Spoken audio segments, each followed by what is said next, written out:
RJ Classes 2.0। नमस्कार दोस्तों, मैं आरजे सिद्धार्थ आरजे क्लासेस 2.0 में आपका स्वागत करता हूं।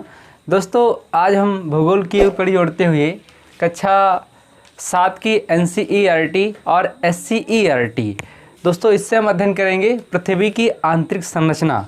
दोस्तों, आप देख रहे होंगे ये एक पुस्तक हमारी कक्षा 6 की है जो सरकारी विद्यालयों में चलती है। दोस्तों, इसका जो हम अध्ययन करेंगे, इसका एक लेसन ये है पृथ्वी की आंतरिक संरचना, जिसका आपको चित्र भी दिखाया गया है, दिख रहा होगा दोस्तों। NCERT आप देखेंगे उसमें भी आपको दोस्तों ये मिलेगा। NCERT और SCERT दोनों पुस्तकों का दोस्तों आपको मैटर मिलेगा। इसमें आज हम बात करते हैं पृथ्वी की आंतरिक संरचना। दोस्तों, बात करूं जो हमारी पृथ्वी है, ये दोस्तों इस तरीके से हमारी पृथ्वी है। इस पृथ्वी में दोस्तों हम कह सकते हैं कि ये प्याज की तरीके से है। इसकी जो परतें हमारी हैं दोस्तों प्याज की तरीके हैं, और इसमें ये वाला हिस्सा दोस्तों देख रहे हैं, इस तरीके से हम एक डायग्राम बनाएंगे, उसका अध्ययन करेंगे। दोस्तों, ये पृथ्वी हमारी हर जगह पर बराबर नहीं है। हम यदि बात करें तो दोस्तों, यदि बात करें, मान लीजिए ये हमारा समुद्र है, ये हमारा समंदर है, तो इसमें कहीं ऊंचाई ज़्यादा है तो कहीं गहराई ज़्यादा है। तो दोस्तों, तो इसकी यदि हम चर्चा करें तो इस तरीके से दोस्तों हम चर्चा करते हैं, इस तरीके से बात करें और इस तरीके से इसको नाप लेते हैं। तो इस तरीके से दोस्तों, तो जो भूपर्पटी हमारी है दोस्तों, तो महाद्वीपों पर लगभग 35 किलोमीटर से 70, तो कहीं कहीं दोस्तों 100 भी लिखा है, 100 किलोमीटर तक या 70 किलोमीटर औसतन ऊंचाई पाई जाती है। और जहां पर समुद्र होता है वहां दोस्तों 5 से 7 किलोमीटर तक औसतन ऊंचाई पाई जाती है। लेकिन आपको 35 से 70 याद रखना है, और यहाँ पर सिर्फ और सिर्फ 5 दोस्तों याद रखना है। चलिए दोस्तों, अब हम डायग्राम के माध्यम से समझते हैं कि पृथ्वी की आंतरिक संरचना हमारी कैसी है। कहीं जाइएगा नहीं, बहुत आराम से समझिएगा दोस्तों, कहीं से कोई पॉइंट मिस ना होने पाए। एग्जाम पॉइंट व्यू से ये बहुत महत्वपूर्ण है दोस्तों। बात करें तो दोस्तों, जो हमारी 3 भागों में पृथ्वी बटी हुई है, इस तरीके से दोस्तों 3 भागों में पृथ्वी को हमने बांट लिया। जो पहली दोस्तों हमारी ऊपर का भाग है या जो परपटी है, तो दोस्तों इसको बोलते हैं भूपर्पटी। हम इतने हिस्से 3 भागों में बांट लिया। तो दोस्तों जो ऊपर हमारा है ये परपटी है, क्या है? भूपर्पटी। भूपर्पटी दोस्तों, भूपर्पटी हो गया ऊपर का हिस्सा। इसकी जो मोटाई है, तो मैंने बताया कि महाद्वीपों पर ये 35 से 70 किलोमीटर तक है, और दोस्तों जहाँ पर समुद्र है वहाँ 5 से 7 किलोमीटर तक है। भूपर्पटी की यदि हम बात करें तो नीचे मेंटल है दोस्तों, क्या है? मेंटल है, मेंटल। तो दोस्तों नीचे वाली पर्पटी को मेंटल बोलते हैं, और इससे जो नीचे है इसको हम करोड़ बोलते हैं। क्या बोलते हैं? करोड़ बोलते हैं। तो पृथ्वी हमारी कितने भागों में बटी हुई है? पृथ्वी हमारी 3 भागों में बटी हुई है। एक ये पॉइंट दोस्तों आप नोट करते रहेंगे। साथ में यदि हम बात करें तो भूपर्पटी, ये इतना हिस्सा जो है दोस्तों, इतने हिस्से में O2 की अधिकता है। O2 मतलब ऑक्सीजन की अधिकता है। यदि प्रश्न ये आता है कि भूपर्पटी में किसकी अधिकता है, तो O2 की अधिकता है। यहाँ पर दोस्तों गलत हो जाता है कभी कभी क्वेश्चन, कि लोग नाइट्रोजन लगा देते हैं, या दोस्तों एल्युमिनियम लगा देते हैं, या फिर दोस्तों बात करें सिलिका या एल्युमिनियम को यहाँ पर लगा देते हैं, उसमें O2 भी ऑप्शन दिया रहता है। लेकिन भूपर्पटी की यहाँ पर बात हो रही है, अब भूपर्पटी के ऊपरी हिस्से की दोस्तों गैसों की बात हो रही है। तो दोस्तों यदि हम बात करें ऊपरी में, अब इसको हम क्या बोल सकते हैं? तो इसको हम 2 भागों में बांट सकते हैं, और इसको भी 2 भागों में बांट सकते हैं। किताबों में दोस्तों आपको मिल जाएगा भूपर्पटी, फिर ऊपरी भूपर्पटी, मेंटल, फिर ऊपरी मेंटल, करोड़, फिर दोस्तों आंतरिक और बाह्य करोड़। करोड़ भी दोस्तों हमारा 2 भागों में बटा हुआ है, एक तो बाह्य करोड़, एक तो आंतरिक करोड़, और बाह्य करोड़ दोस्तों ये 2 भागों में बटा हुआ है। इसी तरीके से मेंटल भी 2 भागों में, ऊपरी मेंटल, निचला मेंटल, ऊपरी भूपर्पटी, निचली भूपर्पटी दोस्तों ये 2 भागों में बटी हुई है। फिर बात करें दोस्तों, ये सीमा एक दिख रही है, एक ये सीमा दिख रही है। इसको दोस्तों कुछ बोलते हैं इस सीमा को, या फिर सिर्फ ऐसे ही नाम दे दिया गया है? इसका भी दोस्तों नाम है, क्या नाम है? मोहो डिसकंटिन्यूटी। क्या नाम है? मोहो डिसकाउंटिनिटी, ये दोस्तों इसका नाम है। ये जो दिख रही लेयर, इसका नाम है मोहो डिसकाउंटिनिटी। इसके नीचे दोस्तों जो नाम है उसका भी एक अपना नाम है, क्या दोस्तों? गुटेनबर्ग। दोस्तों नाम है गुटेनबर्ग डिसकाउंटिनिटी। गुटेनबर्ग दोस्तों डिसकाउंटिनिटी। अब दोस्तों बात करें क्रोड, इधर एक लाइन खींच लेंगे। ये क्रोड में इसका दोस्तों कोई नाम है? हाँ, इसका भी नाम है। क्या दोस्तों नाम है? तो इसका लेहमन डिसकाउंटिनिटी। लेहमन डिसकाउंटिनिटी, इस लेयर को हम बोलते हैं लेहमन डिसकाउंटिनिटी। लेहमन डिसकाउंटिनिटी।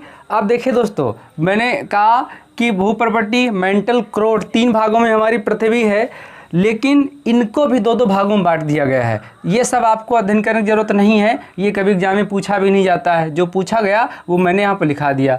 अब मोहो नाम के वैज्ञानिक थे, उन्होंने इसकी खोज की। गुटेनबर्ग ने इस लेयर की खोज की और लेहमन ने इस लेयर की खोज की, इसलिए दोस्तों इनके नाम से ये यहाँ पर बताया गया है। इसके साथ में एक डायग्राम और में हम बना सकते हैं यहाँ पर बहुत आसानी तरीके से। दोस्तों जो इसकी भूप्रपट्टी या ऊपर की जो ऊंचाई है दोस्तों, ये 35 किलोमीटर, कितना? 35 किलोमीटर से 70 तक, मैंने बताया 70 तक ही याद रखेंगे। ये दोस्तों ऊपरी परत हो गई। इसके नीचे की जो परत है दोस्तों, वो 700 किलोमीटर तक पाई जाती है। मतलब ये जो ऊंचाई है, ये कुल ऊपर की 3500 के बीच में कुल जो ऊंचाई दोस्तों भूप्रपट्टी, और साथ में निचला मेंटल दोस्तों भूप्रपट्टी पूरा हो गया, और ऊपरी भूप्रपट्टी, ये मिला के दोस्तों 35 और यहाँ 700 के बीच में नीचे पर आने पर दिखाई देती है। ऊपर दोस्तों जब जाएंगे ऊपरी भूप्रपट्टी से तो आपको 35 से 70 मिल जाएगा। एक है दोस्तों, आप देख सकते हैं। फिर नीचे दोस्तों एक और जो मेंटल है, तो आप 2900 तक पहुँच सकते हैं। 2900 किलोमीटर तक दोस्तों नीचे तक जा सकते हैं। फिर यदि हम बात करें 5262, एक और आपको मिलेगा निचला मेंटल 5262 तक दोस्तों मिलेगा। सबसे निचला जो क्रोड है, ये आपको 6371 किलोमीटर तक मिलेगा। ये आंकड़ा दोस्तों जाया जा सकता है, लेकिन आप यदि सबसे अच्छा रहेगा आप इन 3 चीज़ों को याद कर लें कि पृथ्वी 3 भागों में बैठी है, मोहो डिसकाउंटिनिटी, गुटेनबर्ग और लेहमन डिसकाउंटिनिटी, ये ठीक रहेगा। बाकी दोस्तों इसको और कई भागों में हम बांट सकते हैं, जैसा कि आपको डायग्राम में दिखाया गया है। इस डायग्राम में तो दोस्तों ये पृथ्वी देख रहे होंगे, तो इसमें देखिए 3 भागों में बटा हुआ है। एक ऊपरी मेंटल, निचला मेंटल, क्रोड। अब क्रोड को 2 भागों में बांट दिया, वाय क्रोड, आंतरिक क्रोड। वाय क्रोड, आंतरिक क्रोड जो हमने यहाँ पर बांटा है। फिर दोस्तों इसमें सबसे पहले वाय क्रोड, आंतरिक क्रोड, निचला मेंटल, ऊपरी मेंटल, भूप्रपट्टी, ये सब दोस्तों किताबों में भी दिया है, लेकिन आपको सिर्फ याद रखना है भूप्रपट्टी, मेंटल और क्रोड, 3 भागों में हमें इसका अध्ययन करना है। अब दोस्तों चाहे तो उसको हम गैसों के हिसाब से, तत्वों के हिसाब से या अन्य चीज़ों के हिसाब से इनको हम बांट सकते हैं। तो दोस्तों हम एक एक करके इसकी हम चर्चा कर लेते हैं। सबसे पहले भूप्रपट्टी चर्चा करेंगे और इसको मिटा देते हैं, इसका ज़्यादा महत्व नहीं है तो इसको दोस्तों मिटा दे रहे हैं। ये आपका ऐसा लिखा रहेगा। बात करूं दोस्तों भूप्रपट्टी की, भूप्रपट्टी को और हम किस नाम से जानते हैं, तो यहाँ पर O2 के दिखता है, ठीक है। इसके बाद सियाल, SIAL, सियाल के नाम से जानते हैं। भूप्रपट्टी को सियाल के नाम से जानते हैं। क्यों दोस्तों? सिलिका और एल्युमिनियम, इतना भाग जो है ये है सिलिका। क्या है? सिलिका प्लस Al से एल्युमिनियम, एल्युमिनियम बराबर दोस्तों क्या बना? सियाल। सियाल के नाम से भी हम इसको जानते हैं। किसको? भूप्रपट्टी को सियाल के नाम से भी दोस्तों जानते हैं। ये पृथ्वी की सबसे ऊपरी परत होती है। ये पृथ्वी की सबसे ऊपरी परत है। इसमें O2 ऑक्सीजन की दोस्तों अधिकता रहती है। इसके बाद यदि हम सियाल कितनी मात्रा में, ये हम बात कर लें तो सियाल यदि तत्व गैसों में बात करी जाए तो O2 मतलब ऑक्सीजन की है। तत्वों में दोस्तों यदि बात करी जाए तो 27.7% सियाल है। एल्युमिनियम की दोस्तों यदि बात करी जाए तो ये 8% इसमें एल्युमिनियम है। तो यदि ये पूछ दिया जाए कि दोस्तों भूपर्पटी में किस तत्व की अधिकता है या किस धातु की अधिकता है, तो धातु आपको सिलिका मिलेगी। तत्व में आपको गैस में मिल जाए, यदि ऑप्शन मिल जाए तो आपको O2 ऑक्सीजन दोस्तों मिल जाएगा। समुद्र से इसकी मोटाई यदि बात करें तो दोस्तों इसकी 5 से 7 किलोमीटर तक इसकी मोटाई, जो मैं प्रारंभ में ही आपको बता चुका हूँ। इसकी दोस्तों यदि आगे बात करें कि कुल मोटाई कितनी होगी तो 35 से 70 तक मोटाई है। आपको NCERT 70 तक बताती है और कुछ किताबें 100 तक बताती हैं, इससे कोई मतलब नहीं, सिर्फ आप 35 याद रखिए, इतना बहुत है दोस्तों। अब हम आगे बात करते हैं मेंटल की। मेंटल को दोस्तों हम सीमा के नाम से भी जानते हैं। क्या जानते हैं? सीमा के नाम से जानते हैं। सीमा के नाम से जानते हैं, नोट कर लेंगे पॉइंट। सीमा भी 2 भागों में बटा है। कैसे? सबसे पहले देखिए दोस्तों, जो हमारी मेंटल भूपर्पटी है, ये भूपर्पटी से मेंटल दोस्तों निचले स्तर पाया जाता है, या निचले स्तर में दूसरा भाग है दोस्तों। इसकी जो मोटाई है तो ये 2900 किलोमीटर तक है। कितनी? 2900 किलोमीटर तक है दोस्तों, 2900 किलोमीटर तक है। बात करें मेंटल में, चट्टानें पिघली हुई दिखाई देती हैं दोस्तों, ये मेंटल है दोस्तों। चट्टानें पिघली अवस्था में है, ये हमारा मेंटल है। इसमें देखें ये दोस्तों मेंटल दिखा रहा है हमारा लाल लाल है, तो ये आग जैसा दोस्तों गोला हमारा है, तो यहाँ पर आग जैसा आपको मिलेगा। तो चट्टानें दोस्तों यहाँ पर पिघली हुई दिखाई देंगी, मिलेंगी आपको। कहाँ? मेंटल पर मिलेंगी। एक पॉइंट दोस्तों नोट करेंगे। इसके बाद बात करें इसकी खोजकर्ता कौन है, मेंटल की खोज किसने की, तो दोस्तों नाम उनका है मोहोरोविक। किसने खोज की थी? मोहोरोविक से ही दोस्तों बात करें तो इनका इस लेयर का नाम पड़ा है, इस सीमा का नाम पड़ा है मोहो डिस्कंटिन्यूटी। तो आप एक रोविक मोहो डिस्कंटिन्यूटी इस लेयर का दोस्तों नाम है, ये पॉइंट आप नोट कर लेंगे। फिर दोस्तों बात करें मेंटल की दुर्बलता।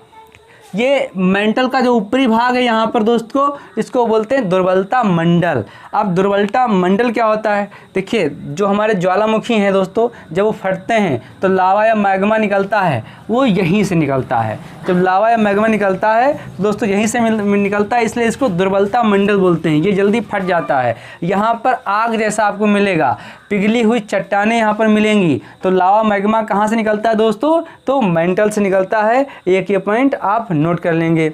साथ में बात करें दोस्तों सीमा में, तो सिलिका यहाँ पर एक अधिकता है आपको, सिलिका। किसकी अधिकता है? सिलिका प्लस, और दोस्तों किसकी अधिकता है? मैग्नीशियम। सिलिका और मैग्नीशियम की दोस्तों यहाँ पर अधिकता है। तो इन दोनों को मिला लेंगे SI और Mg मैग्नीशियम, तो इनसे मिलता है दोस्तों सीमा। तो एक पॉइंट हमारा मिल गया सीमा। इसको क्या बोलते हैं? सीमा बोलते हैं। दूसरा दोस्तों पॉइंट देख लेते हैं क्रोड।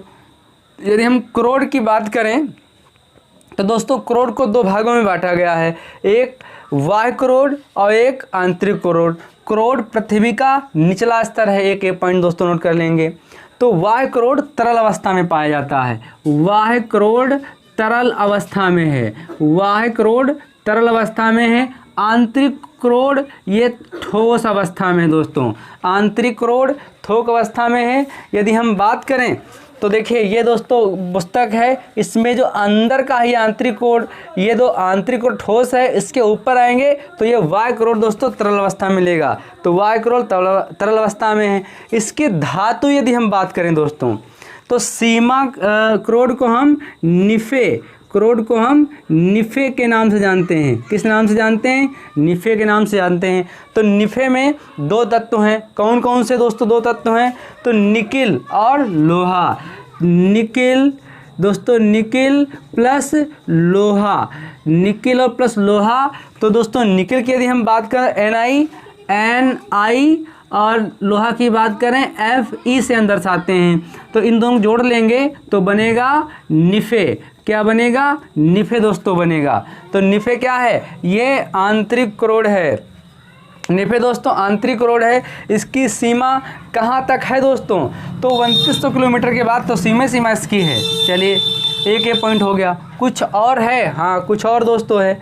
यदि हम बात करें तो करोड़ की तरफ बढ़ने पर, मतलब यहाँ से दोस्तों करोड़ की तरफ बढ़ने पर, जब करोड़ की तरफ दोस्तों हम बढ़ेंगे तब क्या होता है दोस्तों, तो इसके घनत्व बढ़ता है। जब करोड़ की तरफ हम बढ़ेंगे तो इसका घनत्व बढ़ता रहता है। एक ये पॉइंट दोस्तों नोट करेंगे। औसतन घनत्व कितना इसका है, तो औसतन घनत्व 5.5 GM दोस्तों ग्राम और सेंटीमीटर क्यूब में जाएंगे। इतना दोस्तों ये औसतन है, 5.5 GM और सेंटीमीटर क्यूब में है। और दोस्तों यदि हम बात करें औसतन कितना है, तो 35 सेंटीग्रेड पर एक तापमान। दोस्तों बात करें तो पृथ्वी गहराई में जाने पर 35 सेंटीग्रेड एक तापमान में बढ़ोतरी होती है। लेकिन ये हमेशा नहीं है, हम आगे बढ़ते जाएंगे तो वहाँ पर 60 पर मिलेगा, फिर 60 के बाद फिर 90 पर मिलेगा, तो तापमान में भिन्नता आती रहेगी। एक ये दोस्तों पॉइंट नोट कर लेंगे। बाद में बात करें कि इसका करोड़ का घनत्व कितना होता है। करोड़ का घनत्व कितना है, तो दोस्तों 13 GM सेंटीमीटर क्यूब में आपको मिलेगा। ये दोस्तों करोड़ में है। तो दोस्तों यदि बात करें नीचे जाने पर घनत्व में बढ़ोतरी होती है, नीचे जाने पर घनत्व में बढ़ोतरी होती है। और दोस्तों यदि बात करें तो इसमें सबसे ऊपरी परत में O2 के दिखता है। ये पॉइंट जो मैंने बताए एक एक करके आप नोट करते रहेंगे और एक एक करके दोस्तों पढ़ते रहेंगे। चलिए दोस्तों, मैं उम्मीद करता हूँ कि आपको ये समझ में आ गया होगा। यदि समझ में आ गया हो तो दोस्तों के शेयर करेंगे, लाइक करेंगे दोस्तों, और कमेंट बॉक्स में बताएंगे कि दोस्तों समझ में आया कि नहीं आया। तो इसी के साथ दोस्तों अपने शब्दों से विदा लेते हैं और आपसे विदा लेते हैं। अगली कड़ी में फिर आपसे मुलाकात होगी। तब तक के लिए दोस्तों नमस्कार।